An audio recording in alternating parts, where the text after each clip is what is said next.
Basketball IQ is going to separate you from the rest. And as the years go on, basketball IQ is becoming much more important for coaches when they're recruiting players, and they want to have guys that read the game, right? They don't want guys out there that aren't smart and they don't know how to read pick and rolls. They don't understand how to read actions.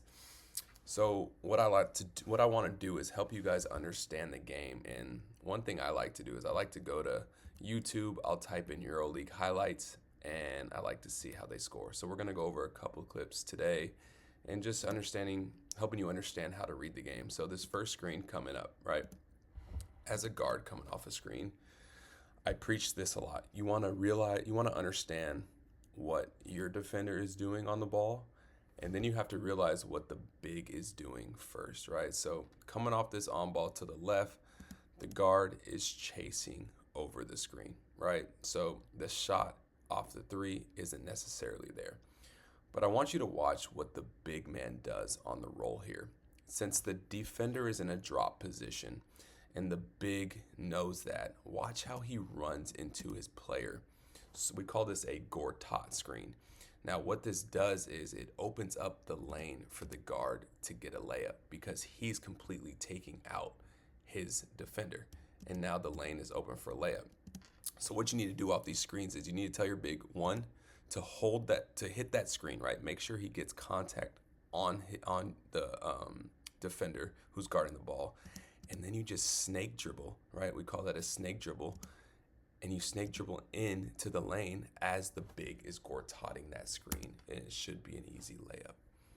So this is a floppy action, sort of a pin down action. So we call this floppy is when either of those two guards on the bottom, they can go off either side of the screen, and the guard up top is just making a read. So as you can see here, number 24 is coming off this pin down from number 22, and you have 1 second to make this read.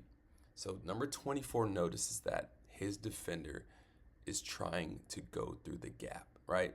And you have to understand that if your defender is trying to go through that gap, you have to notice that and go to the wing, right? You don't want to go up to the top.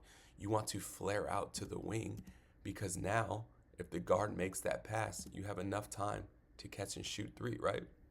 So imagine that he curled the screen. So curling is when he would go to this elbow area.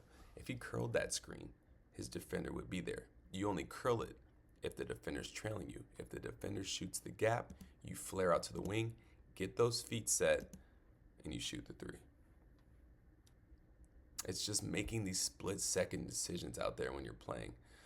So right here, we get the on ball for the guard, right? So the guard comes off the on ball, and he realizes it's a switch. Now, if you're a guard and you get this switch on the big, you don't want to mess around with too many dribbles.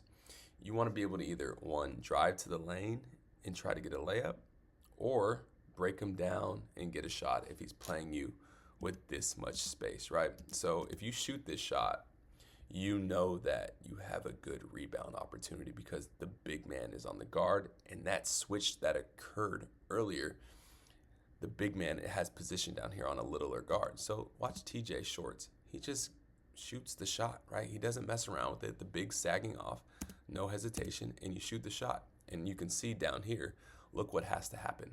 The guard has to box out a big, so in the case that there is a miss, he has a great rebound opportunity to get that rebound. So we have an on-ball screen coming right here again. Now, the first thing you need to realize, what is your defender doing? In this instance, the defender is going over the screen, and it's a great screen set. What's the big doing? The big is in a drop position. And another thing that this is high IQ level basketball. If you look at these two guys right here, they exchange positions, so the help at the elbow is no longer there, right? So when they exchange, now the defender's turning their head. He can no longer worry about that ball screen. But anyways, that's like advanced level stuff. So the big's in a drop, and look at the little hesitation from the guard. He gets the big to stand up just a little bit now. He can take this floater, or he can also throw this lob to the big, right? That's a heck of a catch too. These decisions happen so fast, and you see the guy on the weak side here can also hold the corner, so his defender can't necessarily bump that screen, but that's okay. Hezi, guard notices that the big is in a drop, and he just throws it up to his big man to go get it for a lob. So these are like little simple reads that you need to be making out there on the court. You don't have to take 10, 11, 12 dribbles to try to get a shot or try to force something. The game is going to give you opportunities to make decisions, but it's your job to notice what the game's giving you, and you just take those opportunities, right? It's not that complicated if you know how to break down the game.